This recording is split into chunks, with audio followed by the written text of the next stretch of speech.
Welcome back, everybody, to episode 2 with Lilly Stuckings of Gelato Papa. You are with the counsellor Lina, Messina, and myself, and we are so super excited to have this beautiful woman who is the artisan maker of Gelato Papa. So if you are anywhere in the vicinity of, where is it again, in Preston?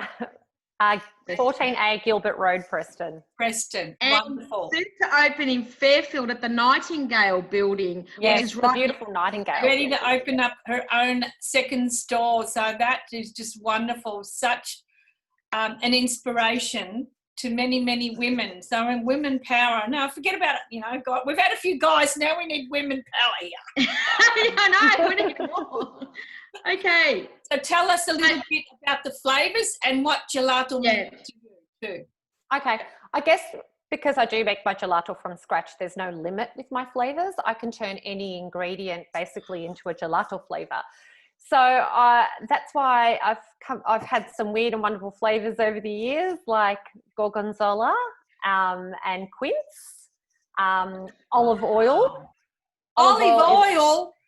Yeah, it's such an amazing flavour. It's so light. You would think it would be quite heavy. It's a beautiful light gelato.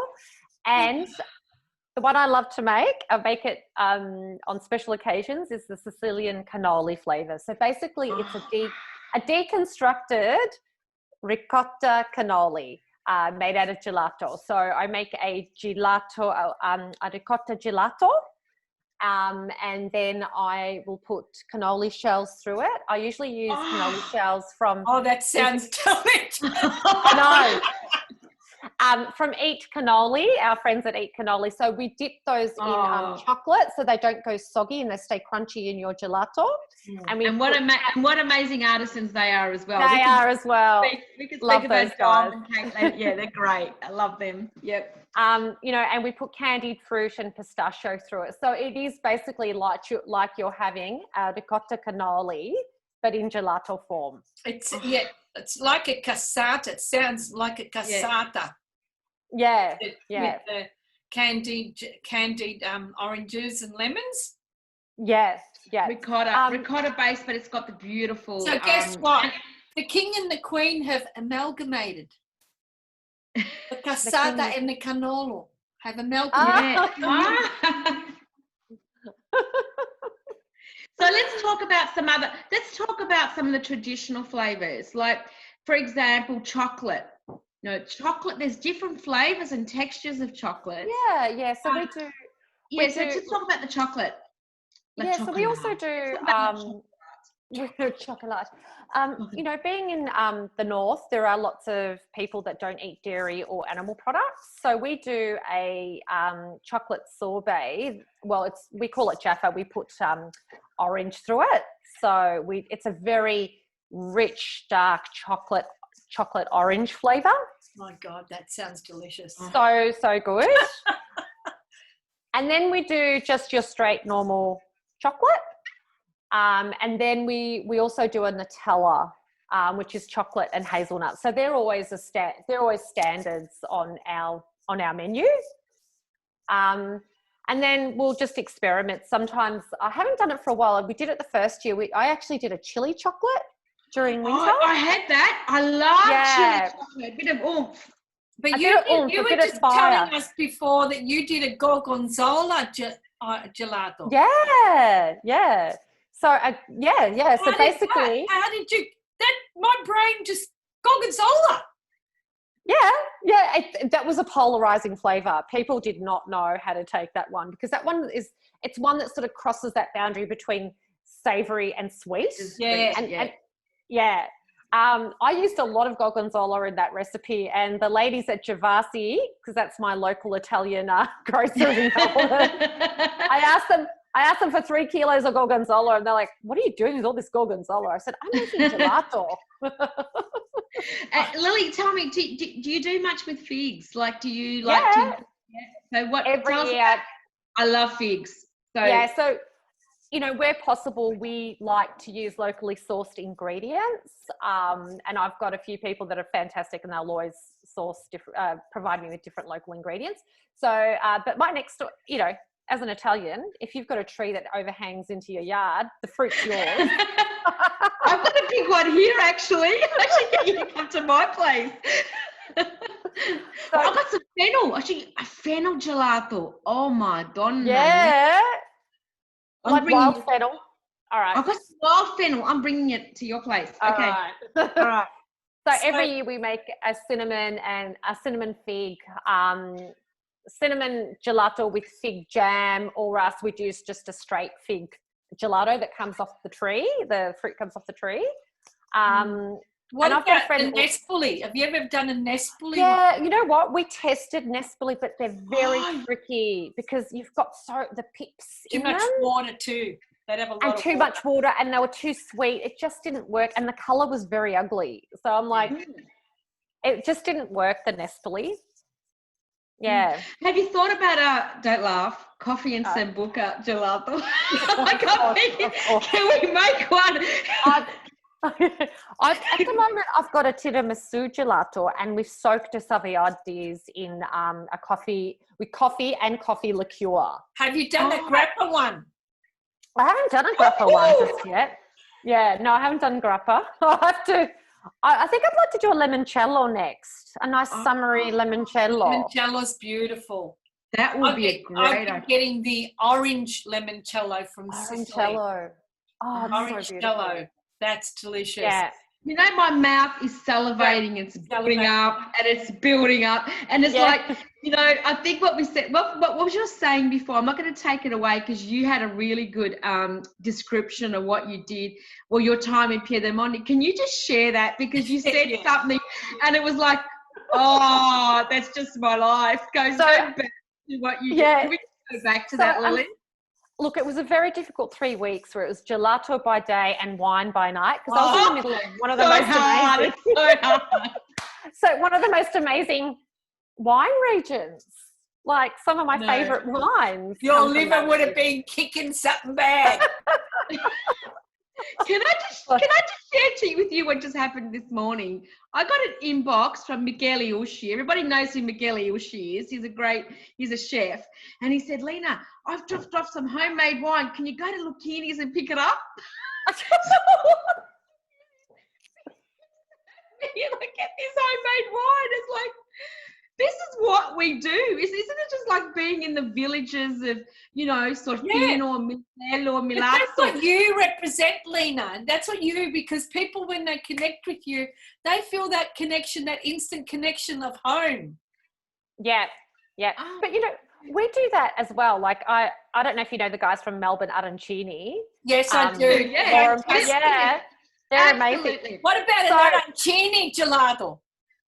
We wouldn't go that far. No. But Laura and I like swapping balls. I swap my tartufo balls for her arancini balls. And I love that. Laura, tell me, Lily, what does gelato represent to you? That's your offering, like Lina said, when you have come and you've opened up a business, that's your way of showing your love and your passion through your work. But what gelato mean to you? It's always been about the family connection, and that's why the name is Gelato Papa. That's my maiden name, and it's the Papa family who've been making gelato in Italy for a number of years. And it's also my branding. So when I worked so beautiful. Oh, thank you. A story behind Lily.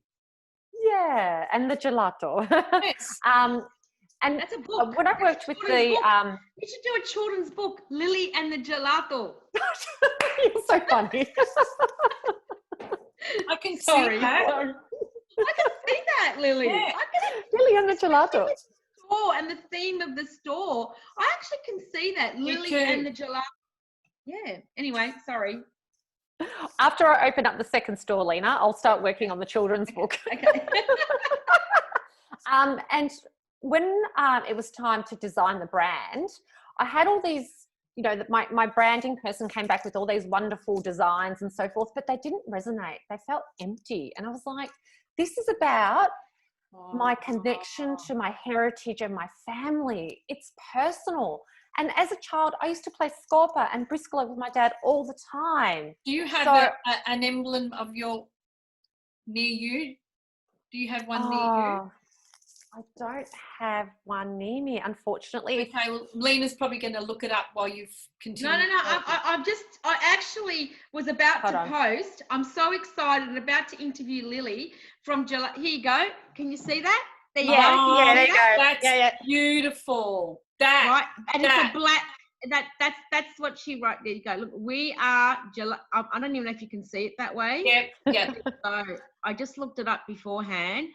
While you're talking, I'll actually show you the front of the store. You put the scuba cards because it was reminded you of playing scuba with your dad. Go on. Dad, and also that link to Sicily and heritage and family, you know. And that's why I chose that branding, because it's always been about that link and heritage. That's deep. Yeah. I just didn't want to have, we'll just, you know, do some fluffy design and it'll be on trend now, and then in 5 years So it won't be on who was to trend. say that when you were a little girl playing scuba with your dad? I know. Who would have known? To be a businesswoman. Look how vibrant that is. Oh my gosh, Lina, I've got to come down. You've got to come and visit me, Carmela. Come and visit me. I will, my love. But you know what I love the most? I love this one. Look at this. Look at the family. Gavin and Lily and the kids. Look. Can I just share with you? As you know, I've got a lot of festas around Griff. You name it, I go. And every time I run in, and I know who's going to be there, and I know Gelato Papa's going to be there, I can't even get anywhere near buying one because the queues are forever and ever. The Malibu Festival, I was there for so long. The queues were horrendous. And I'm going, I have to go back to Melbourne. I'm not going to get a gelato. So I'll go to Miller Street and go pick one up. I'll go to Miller Street, go buy one. And it's like everybody, and I hear, because I pay attention not only to the consumer's passion in delivering the service and the transfer of love of their product, I also listen to the consumers and their feedback in terms of when they taste it and they go, oh, and I listen to the kids go, oh, mama, this is good, or ma, che questo qua è buono, sai, you know, those buono. Buono. I listen to that because I think that's important feedback, because sometimes we have our own filters and we know what the passion and the purpose and the drive is, but sometimes it doesn't resonate to the consumer. And I'd like to see that interlink, because it's like a loop. You this is your passion, this is your purpose, you've got it from the core of who you are, and you're transferring it over to somebody else where there's an exchange. They also have to have that vibrancy and and you won't get that from a packet item. No, definitely not. You can taste the sugar because the sugar will. Yeah, you get that rush. Yes, yeah, basically. And our gelato isn't sweet. It's all about, for me, it's about doing things authentically and using quality products. But then it's not just about the product is the main focus, but it's also about the other customer touch points. You know, when you come into our store, we want you to feel welcome. We want your children to feel welcome. You know, we take pride in training our staff members, you know, to deal with the tricky questions, because we have a lot of people with food allergies or intolerances and so forth. So I want to ensure that when you come in, you have a great experience, you know, not only eating the product, but also the service that comes before you receive your product, and the ongoing service. Like, we've got a lot of regulars and we like to get to know them. It's about forming a connection and being part of our local community as well. And then Miller Street precinct is a community involvement, and I do watch a lot of kids on their bike, you know, when they're going to and from school, a lot of people walking and then dropping in to get a gelato, and they just sit there with their family and sit on the streets. I'm looking forward to summer. That needs to come back. Stuff corona. This is going to stop, right? We need to get that out there. It's got to stop. Lily, I want to say this. Just listening to you talk has reminded me about your why, but it's what people have to maybe be aware of is that Lily's whole journey has taken her to where she is right now. Her whole childhood, her whole journey, slowly, slowly, slowly. So when you go and you see Lilly and you have her gelato, it's not just the gelato that you're eating. You are eating her heritage. She's sharing that. Her journey, her life, her passion comes through that, and it comes through those flavors. Am I correct? Yeah, yes, absolutely. Definitely. Thank you. I know. I'm a consumer of ice cream. 100%. Yeah. Yeah. I'm very, very passionate about what we do. I'm just like very extremely. And we're lucky. We are lucky to have people like yourself that set themselves apart, go in a debt, go to do that entrepreneur in you, to go and do that, to share your passion. Because without people like yourself that open up your store, we wouldn't have the delicacies of what we've got. Oh, thank you. And you know what, and at the start when you open up a store, what's really interesting is all the suppliers, all the ingredient suppliers, they all come and they swarm around you like vultures, and they're all like trying to sell you their fake flavors. And I keep saying to you, oh, you won't do this made from scratch forever. It'll be too difficult. It'll be too difficult for you. You'll give it up. You'll end up getting... And you know what Lily's going to go? Bring it on. You bring it on. No way. What's the Sicilians do? You tell me I can't do it, I'll do it even better. You give me something that you say I can't, let me do it. I love that about us. Yeah. Do not tell me you cannot do something, because I'll do it, and I'll do it to what I think it needs to be done. Don't say no. There's no such thing as no. I'll do a yes. Yes. And it's so also, Lily, you know, you said that you had a long line of the women in your family. Yes, it's been my cugini that make the gelato in the family. Or your cugini, the lady cuginis? The lady cuginis. Yeah. So my cousins are a little bit older than I am, so they're the ones that started, you know, the gelato making in their pasticceria / bar in Sortino. So what's the bar called if anyone's going up to Sicily? Well, unfortunately, they have now shut the bar. Yeah, so my cousin, one of the main gelato makers, unfortunately, she passed away recently. So that's Sorry to hear that. No, they haven't closed the bar. They've transferred to Melbourne. Come on, they haven't. Yes, they have. They've transferred to Melbourne. They've gone international. Yes, that's it. And that's what I've said. It's always. And that's what I've said. It's always about continuing the family tradition in Melbourne.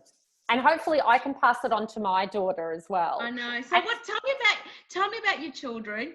What's it like for them growing up? It's like a lolly shop, you know, kids growing up in a lolly shop. And how is it for them? It's like, I can't imagine what that's like. Like, what's it like for your children?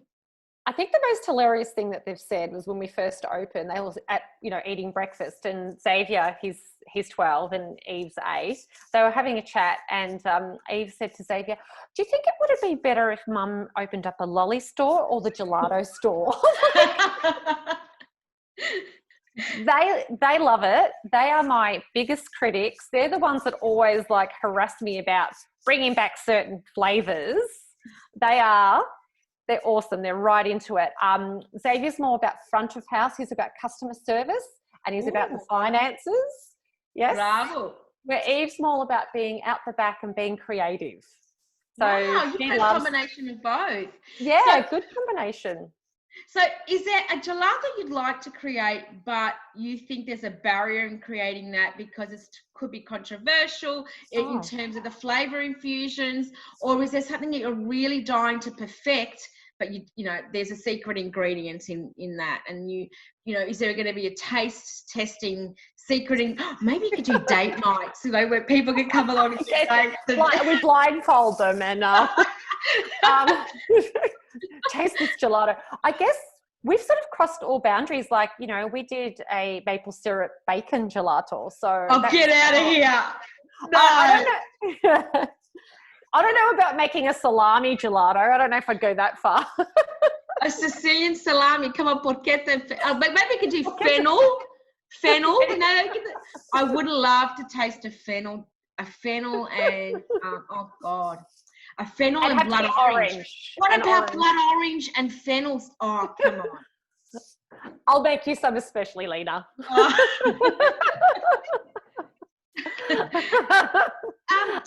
So tell me about Sicily. How many times have you been there? And what's your favourite part of Sicily? And what do you think being Sicilian what does being Sicilian mean to you? Okay. I've been to Sicily about, I think it's 4 or 5 times. The last time I visited, I took my husband with me, so he doesn't speak a word of Italian. How did that go? Like, oh my goodness. He was just like, because you know, he's used to, he loves the family over here, but they're a bit more relaxed. When we arrived in Sicily, all the men are kissing him, and he's like, I don't know if I can handle this for 10 days. But within a couple of days, he wanted to move to Sortino, and I'm like, yeah, he loved it so much. Just loved it. It's really interesting because Aussie men, when there are some Aussie men, I'll use that term, that really, really resonate with the Sicilian way of life. And it's like, you know, and you think like, you know, I've dated Aussie men where it's like, oh God, I shouldn't say that on television or whatever it is. It's like, you know, it's like, oh, you know, we're pretty out there. And it can be quite confronting with somebody who's not used to that loud Sicilian way of life. And we're so passionate, so driven, you know. And then it comes along an Aussie's like, oh, no, I like it. And I go, what? Really? Are you comfortable with people yelling? That's how we normally talk. It's like, yeah. I know. And you know, when his parents met my family, they're like, oh, is everything okay? Oh, yeah, they're just talking, you know. They thought that we were like, oh, blah, blah, blah, blah, yelling. No, we're just talking. We're just talking. I know. What does Sicily mean to you? Sicily, look, when I went to Sicily for the first time, it was such an eye-opener. It was like this, I have pretty much most of my dad's side of the family is still in Sicily. So I had this big missing chunk of me and my family, my heritage and connection over there. And I got over there and I was like, this is like home. And I've got all these beautiful family members who live so far away. And it was just an amazing experience. So it really is about family. And then I just love the culture, the landscape and the culture of Sicily. You know, it's been invaded by so many civilizations. 13 denominations. Yeah. All the amazing Greco-Roman ruins, you know, Selinunti, you know, Taormina. Yeah. Agrigento. You know, Agrigento. But then I love Palermo. I love the craziness of Palermo. You know, just so beautiful. And it's still untouched. Like you go and there aren't many tourists. And it's just, I love it. It's just, I always feel like there's a part of me when I go over there that feels at home. Yeah. And tell me, Lily, how do you transfer that love of our culture to your children? Do they resonate with that? Is it too confronting for them, or do they think, oh, you're too old-fashioned? You know, this is Aussie. You know, this is Australia, Mum. Not, you know, how do they cope? Oh, they want to change their surname to Papa. They said, can we be a Papa too? They want to get rid of the Stuckings. Oops. Yeah, I know. They just, for some reason, I think it's the food and so forth. They just love the whole Sicilian culture. And what about your mother? As in, well, my mum's passed away, so my kids get there. So my mum passed away when Xavier was 10 months old. So they get all the Sicilian culture and heritage from my dad, who's amazing. And, you know, he cooks Sicilian food for them. So they get all that from Nonno. And where was your mum from? Also Sortino. Both of them were from Sortino. Okay. Were they childhood sweethearts? Did they meet over there? No, they met over here because half the town migrated. To Faulkner? Yeah, Campbellfield. On the border. Yeah, it's on the border. I don't know. You know, your surname Papa is your family I think that my cousin married a papa. Oh, because no. there's not many of us here. So it was basically my dad and my Zeal who ran an asparagus farm in Rup, of course. My cousin is married. I think her name is Danielle Papa. Oh, no, we don't know them. Okay. Yeah. Yeah, that's okay. No. That's all right. So it's good that the whole town of Sortino moved and migrated to Victoria. And what kind of what was their what did they do? A lot of the people in Sortino, where did they start working? Do you know what their trades were when they came to Australia? Yeah, I've got to say, like my mum and my auntie and a whole heap of women, they worked in the rag trade. So they worked in Collingwood sewing. My dad worked for Grollo for many years. Yeah. A lot of concreting. There was also the farming aspects, like in Rup with my family as well. There's a lot of people from Sortino and Rup, and they have like the Santa Sofia festival there every year. So that's the patron saint of. Is that the patron saint? Yeah. Santa Sofia. Santa Sofia. Yeah. I'm actually just researching where Sortino is. Show us. Can you show us on the phone? Yeah, I'm just looking.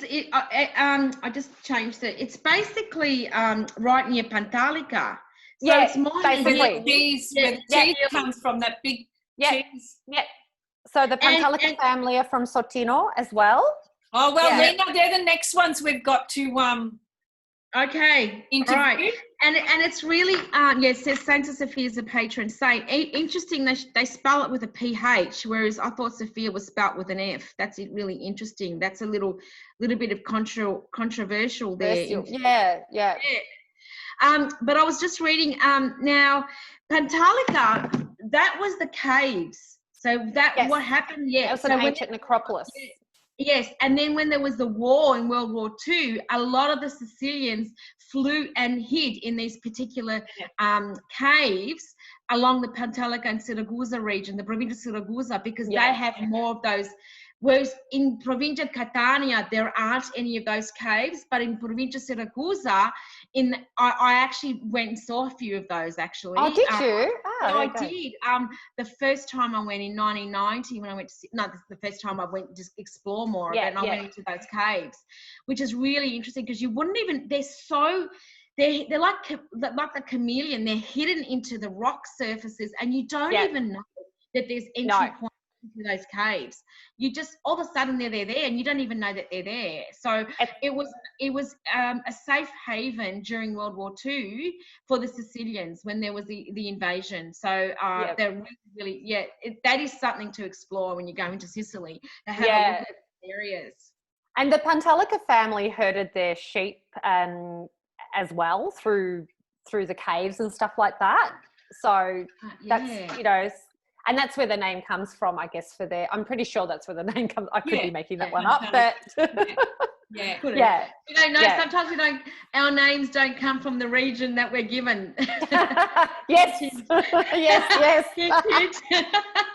That's all I'm going to say on this matter. We've got to go.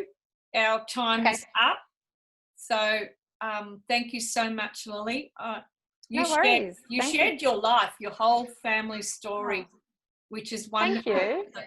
Thank you, Lilly. And I think for me, why I reached out to Lilly is that I know how congruent, because some people will say they're Sicilian and that's all they'll say.